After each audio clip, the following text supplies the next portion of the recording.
Merci de rester avec nous sur Walf TV. Voici les principaux titres de l'actualité.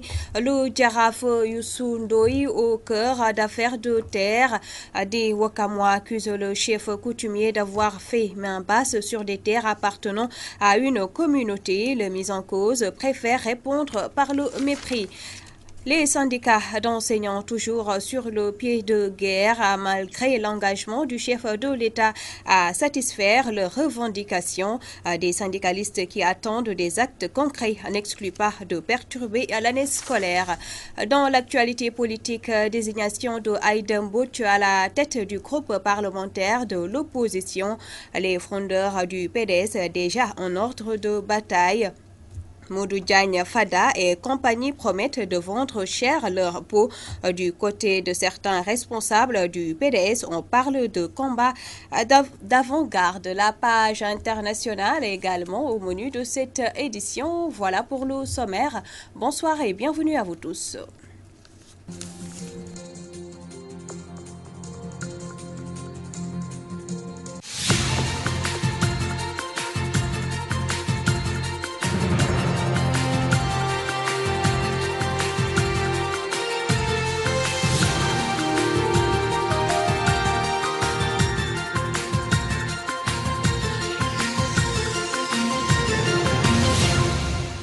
Tout d'abord, direction Tambacounda, encore du sang versé sur la route. Un chauffeur de camion en stationnement sur la chaussée a été mortellement écrasé par un autre camion. Le drame s'est produit en début d'après-midi sur la route nationale numéro 7 à Djala-Koto. La victime était âgée de 31 ans, nous dit Alassane Diallo dans ce récit. Même si ces travaux sont loin d'être terminés, la route nationale numéro 7 a commencé à s'illustrer de la plus négative des manières. Un accident survenu sur cet acte routier qui relie Tambacounda à Kédougou a fait un mort. Le drame s'est produit en début d'après-midi, ce lundi, à la sortie du village de Balakunda, situé à une dizaine de kilomètres de Djalakoto, dans la région de Tambacounda. Selon des témoins, un camion conduit par Ibrahim Tal, qui venait de la capitale sénégalaise, a percuté un autre chauffeur en voulant l'éviter. Ce dernier qui serrait le chargement de son camion du côté de la chaussée a été buté avant d'être écrasé. Celui-ci est mort sur le coup. Alertés, les hommes de la brigade de gendarmerie de Djalakoto sont arrivés sur les lieux accompagnés des sapeurs-pompiers. Ce sont ces derniers qui vont ramasser le corps sans vie de Mam Gordien, âgé de 31 ans et domicilié à Thiès. Après le constat des Pandores, le corps sans vie a été déposé à la morgue du centre hospitalier régional de Tambacounda. Alassane Diallo, Tambacounda, Radio-Télévision Walfadjri. Comme je vous le disais en titre, Ouakam sous haute tension, une partie de la communauté Lébou dénonce le bradage de leurs terres par le Jaraaf Youssou Ndoye. Elle conteste même la légitimité de ce dernier. Les détails avec Mohamed Naziroutiam. Une affaire de terre divise encore la communauté Lébou de Ouakam. Le Jaraaf Youssou Ndoye est accusé d'avoir vendu le titre foncier numéro 5007, qui est un bien indivis, c'est-à-dire un bien appartenant à plusieurs personnes. L'anarchie et l'impunité règnent à Ouakam. Ce que nous constatons, c'est le bradage de nos terres à tout point de vue. C'est la goutte d'eau qui a fait déborder le vase, parce que l'interdiction qui consistait à faire un gel au niveau du terrain super plateau sous le monument de la Renaissance africaine, alors ce gel-là a été violé. Hassan Gueye remet en cause la légitimité du Jaraaf Youssou Ndoye. Youssou Ndoye, c'est un parent et tout cela. Ce qu'il fait, c'est pas normal. Et c'est pas normal, mais tout le monde le sait. Vous voyez, un seul individu ne peut pas se prévaloir alors de dire que ce bien individu l'appartient. Youssou Ndoye Ouakam falu ko, Youssou Ndoye du Jaraaf Ouakam. Youssou Ndoye il est venu uniquement pour s'enrichir avec bande de voleurs. Le Jaraaf Alioune Diagne demande l'intervention du président Macky Sall avant que le pire ne se produise. Si, par exemple, ça continue, il va y avoir une effigie de sang. Le président de la République ne ay matukaayam. Je demande au président Macky Sall d'intervenir, sinon il y aura une effusion de sang. Les jeunes sont prêts à mener le combat, advienne que pourra. Interpellé, le Jaraaf Youssou Ndoye, traité de tous les noms d'oiseaux par une partie de la communauté Lébou, se refuse à tout commentaire, estimant qu'il ne boxe pas dans la même catégorie avec ses détracteurs. Mohamed Nazirou Thiam, parlons éducation dans ce journal, rencontre Macky Sall, acteur de l'école. Les promesses encore au rendez-vous alors que les enseignants, que les syndicalistes continuent de réclamer des actes concrets. Pourtant, le gouvernement s'engage cette fois-ci à régler définitivement la question. Amadou Limbaye. Le chef de l'État, Macky Sall, a rencontré les acteurs de la montagne, a accouché d'une souris, estime Dambodj. Il va faire balle à terre, mais pas pour régler les problèmes structurels de l'école sénégalaise. Pourquoi? Parce qu'effectivement, quand il a voulu régler le problème des ambassadeurs, les épouses et époux des ambassadeurs, il a donné des montants à partir de son palais. Donc pourquoi il n'a pas voulu faire la même chose pour les enseignants qui sont aussi méritants que tous les autres agents de l'État? C'est pourquoi nous avons dit que pour le régime indemnitaire, aucune réponse sérieuse n'a été donnée aux enseignants. Faux, réplique Boubacar Sy. Le conseiller spécial du chef de l'État de l'Éducation annonce que Macky Sall a dépassé le stade des promesses. Première mesure, c'est une mesure effective. Le président a demandé que l'on restitue les ponctions sur les salaires à l'issue de 2 mois de grève. L'État pouvait ne pas le faire. De 2, le point d'achoppement de la relation, les questions indemnitaires, les questions d'indice, le chef de l'État a décidé d'ores et déjà de mettre 8 milliards. Le syndicaliste voit toujours des menaces de perturbation sur l'année si le protocole d'accord signé n'est pas respecté. Nous sommes décidés à nous battre pour le respect des accords. Parce que le gouvernement du Sénégal a signé ces accords. Nous demandons le respect scrupuleux des accords. Parce que quand on signe des accords, c'est pour les respecter, mais pas pour faire de la diversion. Et ce qui s'est passé au palais le samedi passé, ce n'est rien d'autre que de la diversion. Les rencontres entre le gouvernement et les enseignants se suivent et se ressemblent. Car l'État promet et les syndicalistes attendent. Dans l'actualité politique, Aïda Mbodj à la tête du groupe parlementaire de l'opposition, une probabilité qui peut bien être une réalité ce mardi, situation qui braque déjà les frondeurs dirigés par Modou Diagne Fada au sein du PDS. Un reportage de Mam Antandour avec Pape Modou Faye. Fin de règne pour Modou Diagne Fada à la tête du groupe parlementaire des libéraux. En lieu et place de l'actuel chef des libéraux, Aïda Mbodj pourrait être nommé avec 9 députés sur 12 libéraux. De fausses déclarations que Diagne Fada et compagnie comptent dénoncer au grand jour ce mardi. Mardi fera jour. Ils ont dit qu'ils ont 9 députés. On attend de voir. On n'a pas été invités. Et c'est ça la vice de forme. Ils veulent un groupe parlementaire de l'opposition. Que je sache, Fada est de l'opposition parce que Fada est du Parti démocratique sénégalais. Sinon, il va perdre même tout, député et tout. Donc Fada est de l'opposition. Pourquoi il n'a pas été invité? Pourquoi les gens n'ont pas discuté avec lui? La grande famille de l'opposition fera face pour défendre le choix légitime porté sur la personne de Aïda Mbodj, soutient le porte-parole adjoint du Parti démocratique sénégalais. Sur ce que nous sommes encore en train de vivre, c'est que si nous arrivions à remplir le nombre de députés requis pour mettre en place un groupe parlementaire, partager les mêmes valeurs et les mêmes objectifs politiques au niveau de l'Assemblée. Je ne vois pas autre critère qui devrait être requis et obligatoirement pour quand même créer ce groupe parlementaire. Et pour tous ces critères-là, nous, le PDS, nous avons compté nos députés et nous comptons aussi sur les députés des partis alliés pour quand même être un nombre suffisamment requis. La dissidence créée par Diagne Fada et compagnie ne provoquera aucune perturbation dans les décisions du parti, encore moins leur départ, ajoute Lamine Ba. Vous savez, il y a aussi des pertes où vous ne pouvez que regarder, constater et avancer. Ce ne sera pas la première et ce ne sera pas la dernière, je le crois bien, parce qu'un parti politique c'est comme un train, à chaque gare des gens montent et d'autres descendent.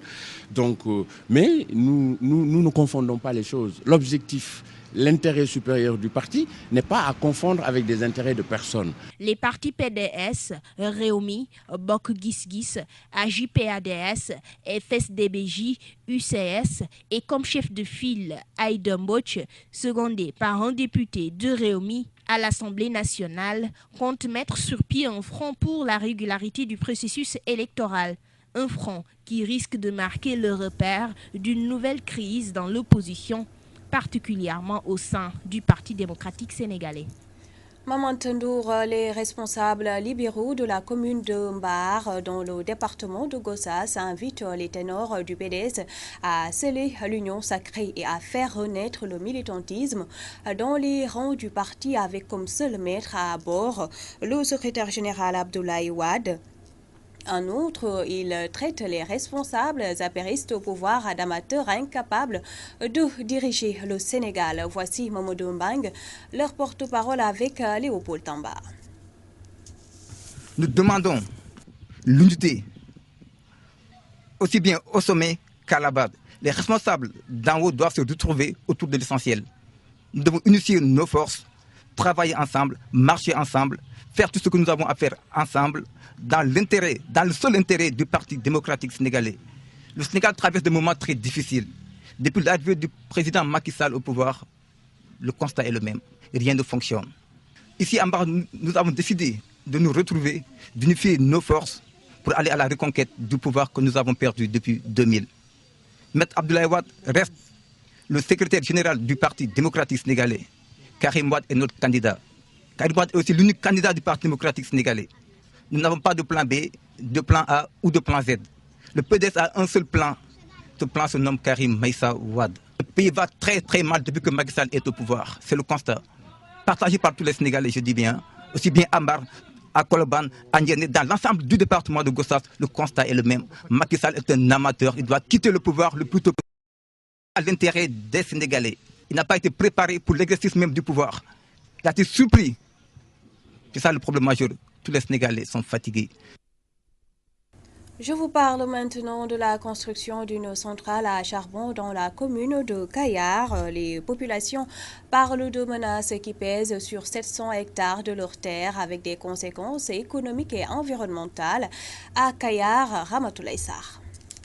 Construction d'une centrale à charbon dans la commune de Kayar. Une frange de la population s'oppose à ce projet et qui, dit-elle, va engloutir 700 hectares de leurs terres. Lors d'une grande rencontre au quai de pêche, des producteurs ont élevé la voix pour dire niet. Constater des gens qui étaient entrés dans les champs pour des mesures. Après investigation, on s'est rendu compte que s'il s'agissait d'un groupe indien qui s'appelle Jindal Steel and Power, qui était venu pour la construction d'une centrale à charbon.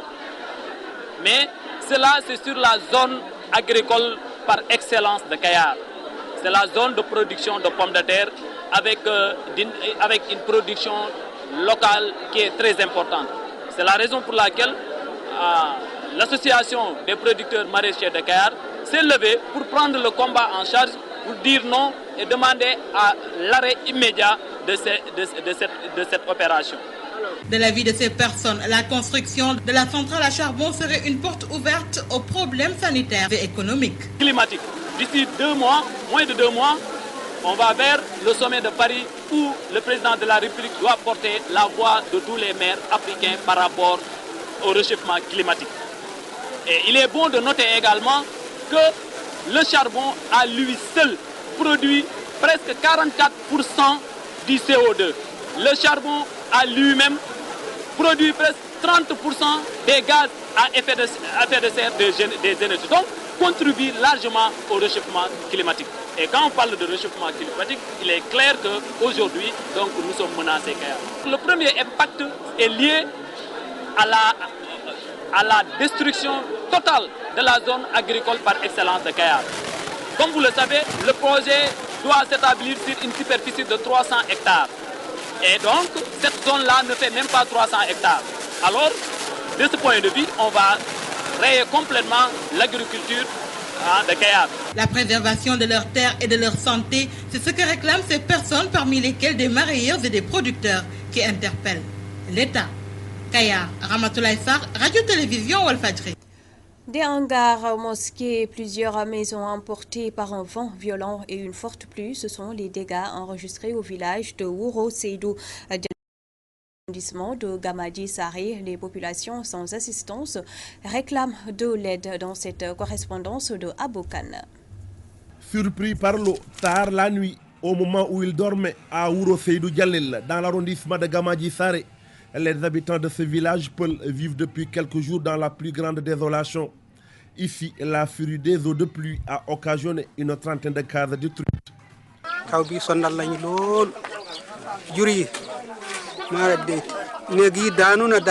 Cette pluie nous a beaucoup fatigués. Tout est parti et on a tout perdu. Et nous avons peur aujourd'hui de passer la nuit dans nos chambres, puisque rien n'est plus sûr dans nos maisons. On a tout perdu, on n'a plus rien. Nous sommes vraiment très fatigués.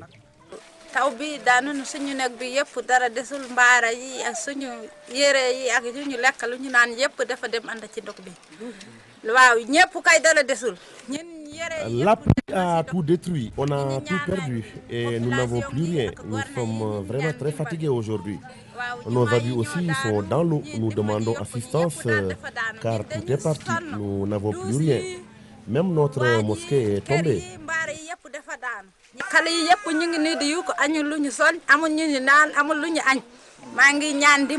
Autre malheur provoqué par ces eaux de pluie est que plusieurs têtes de bétail ont péri. Nous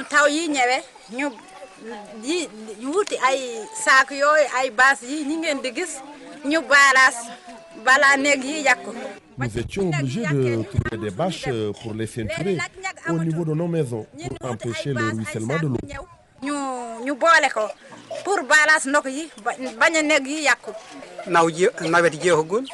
L'hivernage n'est pas encore terminé et c'est pourquoi nous sommes toujours sur le qui-vive. Nous avons les pieds dans l'eau, cela veut dire tout simplement nous vivons un véritable calvaire.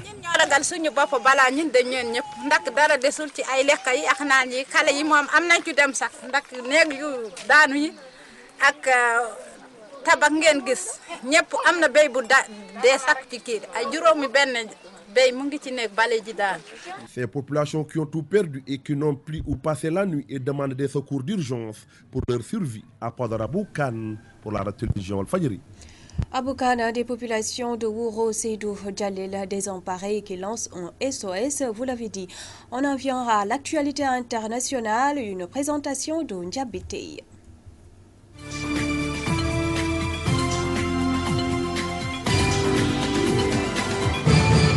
Le groupe État islamique en Afrique de l'Ouest, mieux connu sous le programme, a frappé ce week-end au Tchad, d'abord avec une quintuple attaque kamikaze survenue samedi dans une localité sur les rives du lac et qui a fait 43 morts, dont des kamikazes ainsi qu'une quarantaine de blessés, selon le dernier bilan disponible. Puis ce dimanche, dans le nord du Cameroun, un double attentat suicide a visé la localité de Kangaleri, près de Mora. Bilan 11 morts, dont les kamikazes et une trentaine de blessés.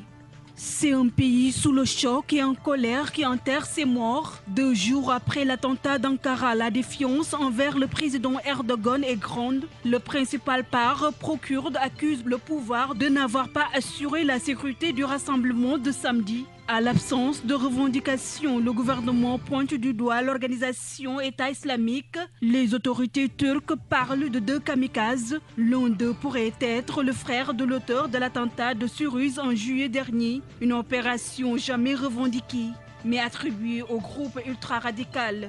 Le dernier bilan encore provisoire fait état de 97 morts et plus de 500 blessés. Le groupe État islamique entraîne de jeunes garçons militairement et idéologiquement pour former sa prochaine génération de combattants. Sur cette vidéo de propagande, on découvre le camp d'entraînement de Raqqa en Syrie. Il s'agit de l'Institut Farouk pour les enfants du califat. Ces jeunes sont formés au maniement des armes. On leur inculque aussi des croyances extrémistes du groupe, un véritable lavage de cerveau. Si ces enfants-là avaient été enlevés, le groupe État islamique persuade souvent les parents d'envoyer leurs enfants dans ces camps d'entraînement en échange d'argent. Et à Raqqa, la misère est grande après 3 années de guerre.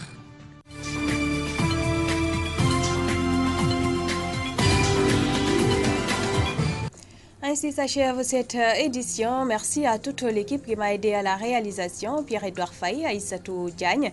Merci à vous tous pour votre attention et restez avec nous. Les programmes se poursuivent sur Walf TV. Bonsoir.